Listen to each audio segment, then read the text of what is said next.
My friends, let me tell you a story that still shakes me to my core, even after all these years.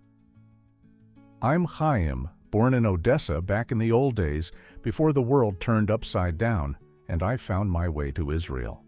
I've seen enough lives unravel to know the hidden truths about money. Truths our grandparents whispered over the Sabbath table, straight from the Torah's wisdom. This isn't some quick lesson. It's a tale about a man named David who thought he was building a fortune, but was really tying a noose around his own neck. Picture this. It's a humid night in Tel Aviv, and David stands in his cramped apartment, staring at a shattered window. The glass is everywhere, like his dreams in pieces.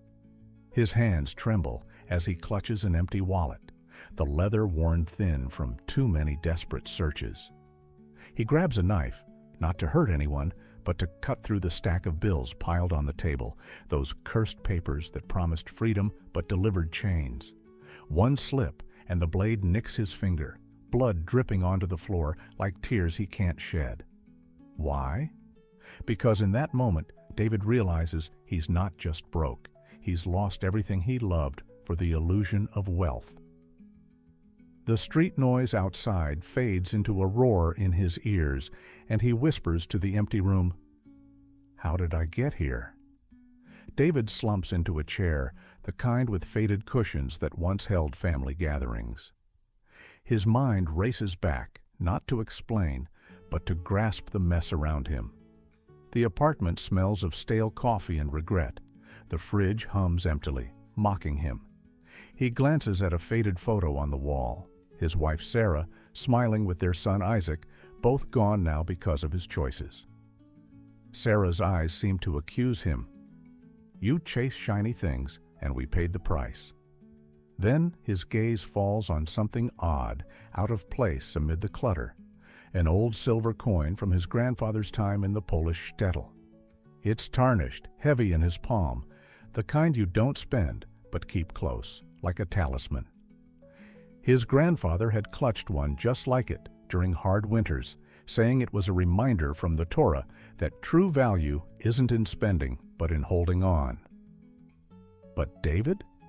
He'd laughed at that old wisdom, trading similar heirlooms for better gadgets and clothes that made him feel rich. Now the coin feels like a stranger in his hand, cold, unyielding. Why does it burn now, when it never did before? The neighbors' murmurs seep through the thin walls, tales of the greedy one's curse. But David knows it's no curse. It's the echo of his own voice years ago, insisting on that new car, those fancy dinners, living like the world owed him luxury. Each memory twists the knife deeper. The impulse buy at the market, the loan for a sure-thing investment that vanished. The room grows smaller, the air thicker. He sets the coin down, but it rolls toward the bills, as if pointing a finger. What's this pulling him toward? A family secret buried in that coin's weight, or just another dead end? As the night deepens, David lights a single candle, the flame flickering like the last spark of hope in our traditions, the Moda Ani prayer we say each morning to start anew. He stares into the light, piecing together the fragments of his life. It wasn't one big mistake. It was a lifetime of small ones, each building like drops of water carving stone, as the sages teach. He thinks of his grandfather's stories from the shtetl, where a minyan of friends gathered not for gold, but for shared burdens. David, that voice in his head echoes, "You built a house of cards on sand." The central riddle hits him like a wave. What if the first truth our families guard isn't about earning more, but about the trap of pretending you're richer than you are, spending tomorrow's peace for today's comfort? It's the lie that turns a home into a prison. If he follows this thread back to his roots, he might uncover the real path out. The Torah doesn't shout morals, it unfolds them layer by layer, like peeling an onion until the tears reveal clarity. I'll walk you through David's journey, my friends, each step a revelation that flips what you think you know about money and the soul. But right then, as the candle burns low, David makes his choice. He packs a small bag, slips the coin into his pocket, and heads for the door. Odessa calls, his mother's birthplace, where the old family ledger hides in some forgotten attic. Little does he know, the first page he finds will ignite in his hands, not from fire, but from the truth it carries, pulling him deeper into the shadows of his past. With the first light of dawn creeping into his apartment, David felt a flicker of resolve, like the quiet strength we draw from a minyan when times are tough. He sold off what little he could, a watch from his wedding day, some old books gathering dust, to scrape together the fare for Odessa.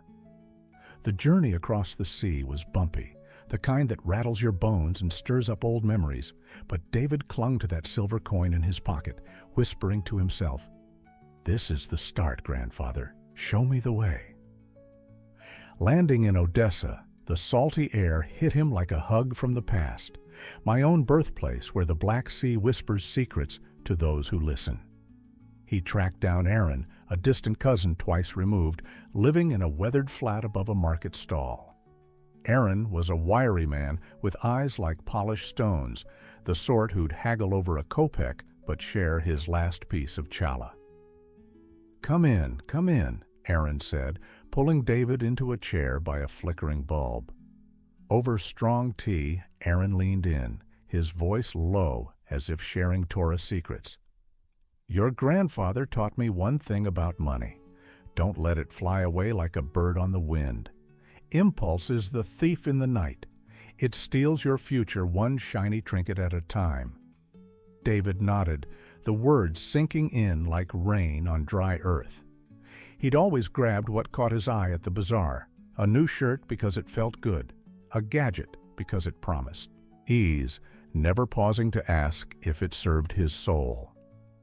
Now, armed with this key, David felt lighter. He even paid off a small debt to a local shopkeeper, the man grumbling but handing back a receipt like a truce. As he walked the cobblestone streets, the weight lifted. For the first time in months, David smiled. "Believe my experience, friends," Aaron had said, clapping him on the back. "This is the light beginning to pierce the tent. Hold steady, and the rest will follow." David boarded the return ship thinking he'd cracked the code, simple restraint, no more chasing whims. It was a small victory, but oh, how it warmed him, like the first sip of wine at Shabbat. But life, as the sages warn, doesn't unfold in straight lines. It's more like a winding path through the desert, full of mirages. Back in Tel Aviv, David's plan crumbled faster than a stale matzo. Aaron's advice had seemed solid, yet when David shared it with an old contact, a fellow from the neighborhood who ran a reliable import business, the man lit up. Perfect timing. Invest what you saved from that debt and watch it grow. No impulses here, just smart moves. David hesitated, but the promise of quick returns echoed his old hunger for security. He handed over the money from his sales, visions of stability dancing in his head. Days turned to weeks, and at first, reports came glowing, shipments arriving, profits ticking up. David even sent a tentative letter to Sarah. "I've found the way. Come back. We'll rebuild." But then, the silence. The contact vanished, the business a house of smoke. Aaron, it turned out, was neck-deep in his own debts. His wisdom was desperation in disguise, a referral to a scam that preyed on trusting souls like David's. The blow landed hard, not just his savings gone, but news from Isaac, his son entangled in the same web, borrowing against their family home to help his father out of a jam. The stakes soared from personal regret to a threat swallowing his bloodline, like the exiles in the Torah, where one man's folly dooms the tribe. David paced his apartment, the silver coin now mocking him from the table. "But this wasn't all," he muttered, echoing the refrains of our elders. The real shock pierced deeper. He'd ignored the stone in his heart, the weight of not planting seeds for tomorrow. Investments aren't gambles. They're the quiet growth, like a tree from a mustard seed, as the stories teach. No more half measures. He needed to fight smarter, riskier, confront the creditors head-on, barter like our ancestors in the markets of old. "I beg you, don't overlook this," the voice of experience urged within him. The danger wasn't just money, it was the shadow creeping over his son's future, demanding a desperate stand.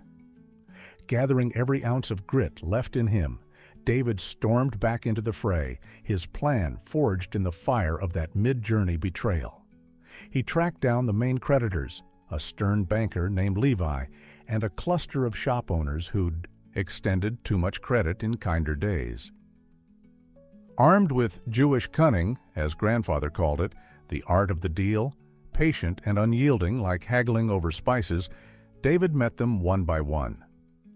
"Let's talk, not fight," he proposed, laying out his story over coffee in a dim cafe, the air thick with cigarette smoke and unspoken accusations. For Levi, the toughest nut, David offered what remained: the apartment keys as collateral, but only if they'd restructure the debt into payments he could manage. The room tensed. Levi's eyes narrowed, pounding the table with tales of foolish borrowers who think they can outwit the system. David pushed back, quoting an old proverb, "A word is a bird. It flies away, but a fair deal is the rope that binds us all in trust." Sweat beaded on his brow as Levi wavered, then agreed to a partial repayment plan. Elation surged. David reclaimed a chunk of the loan, enough to breathe, to send Isaac a lifeline for the house. It felt like triumph, the kind that rebuilds a shattered shul brick by brick. He even reached out to Sarah again, her reply a cautious maybe. But victory's price revealed itself slowly, then all at once. In the heat of the bargaining, David had alienated a lifelong friend, a mediator who'd vouched for him before. The man walked away, muttering about broken trust. Worse, the restructured debt activated hidden fees, like a noose tightening, interest compounding faster than he could pay, dragging Isaac deeper into the mess. The win unleashed a cascade, calls from collectors at dawn, whispers in the community turning to stares. David returned to his empty home, the candle he'd lit for hope now guttering out in the draft. He sank to the floor, the silver coin slipping from his pocket and rolling into a corner, out of reach. Everything worse than before. No allies, no buffer, just the echo of loss. "I'll tell you a story that stunned even me," the weight in his chest seemed to say. Despair wrapped around him like a shroud. The fight had left him hollow, staring into an abyss where family and future teetered on the edge. In the dim hours before dawn, David lay on the cold floor of his apartment, the weight of it all pressing down like the stones of an ancient wall built without mortar. The silver coin had come to rest under the table, forgotten, just as his dreams had scattered. He thought of the minyan his grandfather led back in the shtetl, those 10 men gathering in a simple room, not for riches, but to lift each other up with words from the Torah, sharing burdens so no one carried them alone. "Why me?" David whispered to the shadows, his voice cracking like dry earth. The despair was total. Sarah gone for good, Isaac dodging calls from strangers, the debts a web tightening around every breath. He'd fought with everything he had, only to sink deeper. Surrender tempted him, pack up, vanish into the city like so many weary souls before. The candle's wick had burned to nothing, leaving only smoke. Curling toward the ceiling, a reminder that even light fades if not tended. But in that bottomless dark, something stirred. David reached for the coin, his fingers brushing it like an old friend. He sat up, the room still heavy, and let his mind wander back through the chaos. The impulse buys that flew away like birds, the ignored chances to grow wealth steadily, the debts that bound like ropes. It hit him then, clear as a bell in the quiet, a revelation pieced from fragments he'd overlooked. All those mistakes stemmed from one root. No plan, no foundation. Like building a house on sand, as the sages warn, it crumbles at the first storm. His grandfather hadn't just saved that coin, he'd mapped his days around it, a simple ledger, a family scroll, tracking every kopeck with the care of a prayer. "Now I'll reveal what so many underestimate," David murmured to himself, the words carrying the echo of our traditions. This wasn't about scraping by, it was about charting a course, wise and deliberate, turning drops into a river that carves stone. Risky as it was, selling the last of his possessions, facing the unknown, he sketched it out on a scrap of paper. A budget like a sacred covenant, modest steps to rebuild. One final stand, trusting the old wisdom over the noise. Hope flickered anew, fragile but real, pulling him to his feet as the sun began to rise. Emboldened, David stepped out into the morning bustle of Tel Aviv, the plan clutched in his hand like a shield. The main creditor, that banker Levi, loomed largest, a man with a face like weathered oak, his office a fortress of ledgers and locked doors. David had faced him before, but this time was different. He carried the family scroll, not as a beggar, but as one offering truth. "Levi," he said, entering unannounced, the air thick with the scent of ink and authority. "I've come not to plead, but to show you the path we both walk." Levi laughed, a bark that filled the room, slamming a fist on the desk. "Another tale? Your debts don't care for stories, David. Pay or lose it all. The apartment, your son's future." The back and forth raged like a storm at sea. David unrolled his scroll, detailing every reformed habit, every projected payment carved from honest work. Levi countered with threats, pulling out contracts that seemed to multiply like shadows at dusk. David's resolve wavered, visions of Isaac homeless, Sarah's final goodbye, nearly breaking him. He paused, the room spinning, but then drew on the epiphany. The Torah's lesson on honesty, that a straight word binds stronger than any chain. "You see only numbers," David pressed, his voice steadying. "But look closer. Your own books hide tricks, fees padded like false weights in the market, the kind the prophets railed against." Levi's eyes narrowed, but David had prepared, slipping in details from community whispers, mismatched dates, inflated interests that mirrored his own past scams unknowingly fed. The banker lunged forward, papers flying, accusing David of bluff. The tension peaked, guards at the door, David's heart pounding like a drum in the desert. But the scroll's simplicity shone. It exposed Levi's web, not through anger, but clarity, turning the man's greed against him. "If this goes public," David said softly, "your house of cards falls too." Levi slumped, the fight draining from him like air from a punctured tire. In the end, he agreed, debts forgiven in exchange for silence and David's solemn vow to steer clear. Victory, hard won, washed over David as he left, the sun high now. But the cost lingered, illusions shattered, the easy path to wealth exposed as a mirage. No quick fixes, just the steady grind of truth. As the dust settled in Levi's office, David walked the streets in a daze, the scroll folded neatly in his pocket, its ink still fresh with promise. The city hummed around him, indifferent, but for the first time he felt its rhythm sync with his own, slow, deliberate, like the measured steps of a pilgrimage. Weeks blurred into months. He sold the apartment, not in panic, but purpose, funneling every bit into a modest venture, a small repair shop for everyday folks, the kind where trust builds like bricks in a sturdy wall. No grand schemes, just honest labor, tracking every expense as if it were a sacred duty. Sarah returned first, tentative, drawn by the quiet changes, the table set for Shabbat without fanfare, the minyan he joined weekly to share not just prayers, but lessons learned. Isaac followed, his own debts eased by David's example, the two of them poring over that scroll together, father teaching son as grandfather had done. A year on, the shop thrived not from luck, but from the drops that carved stone. Savings growing, impulses checked, debts a distant memory. David had transformed, wiser, humbler, his eyes carrying the light of one who's walked through fire.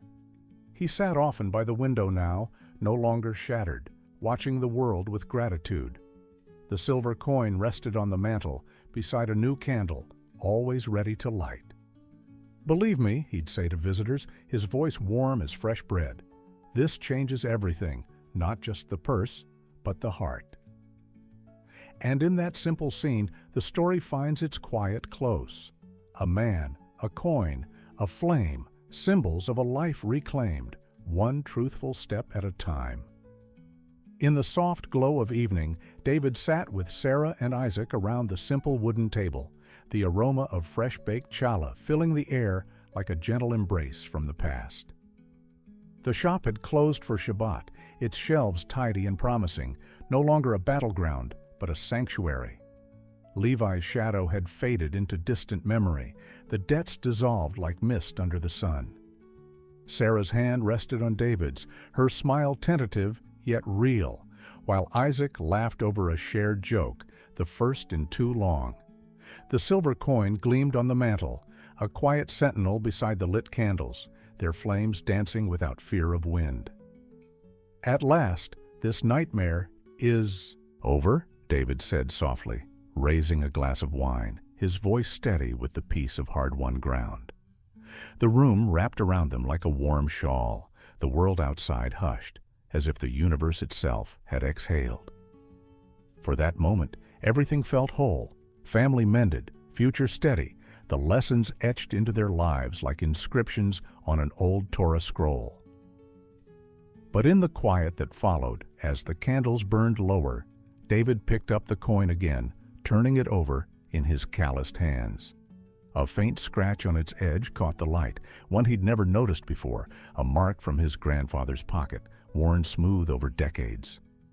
And then it struck him, sharp as a sudden chill. The real enemy hadn't been Levi's greed or the marketplace tricks or even the endless bills piling up. No, it ran deeper, hidden in plain sight all along. It wasn't about the debts or the spending, David realized, his breath catching, the room seeming to tilt as the pieces locked into place. The true foe destroying his life was his own shadow, the inherited fear of poverty, that gnawing dread from the shtetl days when hunger stalked like a wolf, passed down like a flawed heirloom. Every impulse buy, a frantic bid to outrun the emptiness his grandfather whispered about in bedtime tales. The ignored investments, a paralysis born of terror that any risk would plunge him back into that old void. Even the debts, they weren't chains from outside, but mirrors reflecting the battle raging inside, where fear whispered, "Hold tight, or you'll lose it all." With this new lens, the whole journey reshaped itself in tragic clarity. Aaron's betrayal wasn't just bad luck. It echoed David's own blind trust in quick fixes to silence the inner panic. The victory over Levi? Not cunning alone, but a desperate grasp at control, costing him friends because the shadow made him push too hard, too alone. The family fractures, Sarah's departure, Isaac's struggles, stemmed from that same poison, leaking into every choice like ink in water. Grandfather's coin wasn't magic. It was a warning, a call to face the darkness within rather than flee it. David's hands trembled now, not from loss, but from the shock of seeing his life as a loop, the external storms mere echoes of the turmoil he'd carried unspoken. "I beg you, don't turn away from this," the realization seemed to plead, for in naming the shadow, it lost some power, but the unveiling hurt, raw and unrelenting. And in that instant, David's story ceased to be just one man's quiet triumph. It became a mirror held up to us all, reflecting the hidden battles we wage daily over tables much like this one. What if the most dangerous enemy we face in life isn't the money slipping away or the people who take advantage, but the part of ourselves we refuse to look at, the fears and shadows we inherit and let fester? That question hangs in the air, my friends, pulling us toward the heart of it all, the truth that waits just beyond the flames edge. But what happened to David after that quiet evening wasn't the heart of the matter. Far more vital was why it all unfolded the way it did, for him and for so many like us, sitting here in the later chapters of life, wondering where the years slipped away. You see, my friends, as David turned that coin over and over in the days that followed, he began to see the pattern not just in his own path, but in the lives of those around him, the neighbors who'd nod knowingly at his struggles, the old-timers sharing tales at the minyan. Have you ever paused in the hush of your own home and asked yourself why money seems to evaporate no matter how carefully we try to hold it? Why the same pitfalls trip us up, generation after generation, like echoes in a familiar valley? This isn't idle talk. It's the kind of insight our elders guard closely, the ones whispered over tea after the candles dim, drawn straight from the Torah's deeper layers. I've witnessed it in Odessa's crowded markets and Tel Aviv's sun-baked streets, people chasing stability only to circle back to the same shadows. What I'm about to share isn't for the young and restless. It's for us who've earned our gray hairs, seeking that one clear light to guide the rest of the road. Lean in, because this is the truth few dwell on, the one that can rewrite the script if we let it. Listen closely now. The 5 mistakes that kept David and so many others in chains weren't random stumbles. First, living beyond your means, pretending abundance when the well runs dry. Second, those impulse grabs, like birds fluttering off with your peace. Third, turning a blind eye to growth, letting opportunities wither like unplanted seeds. Fourth, the debt rope that tightens with every pull.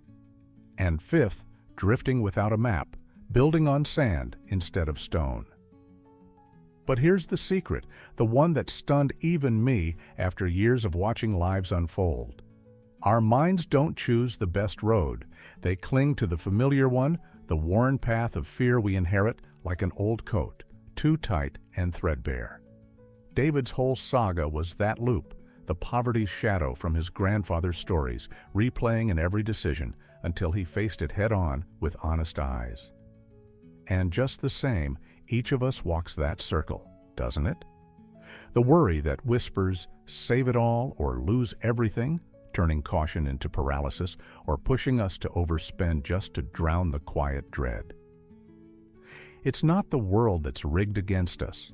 It's the unseen battle inside, shaping choices before we even notice. Break that cycle and the money follows, not in floods, but in steady streams, carving new paths like drops on stone. So, what familiar loop are you tracing with your own hard-earned days? And what small, brave step might lead you off it? Think on that, my friends. Stories like David's, the ones that shift how we see our world, we unpack right here, one layer at a time, to catch the next one that could spark your own turning point. Just know what to do.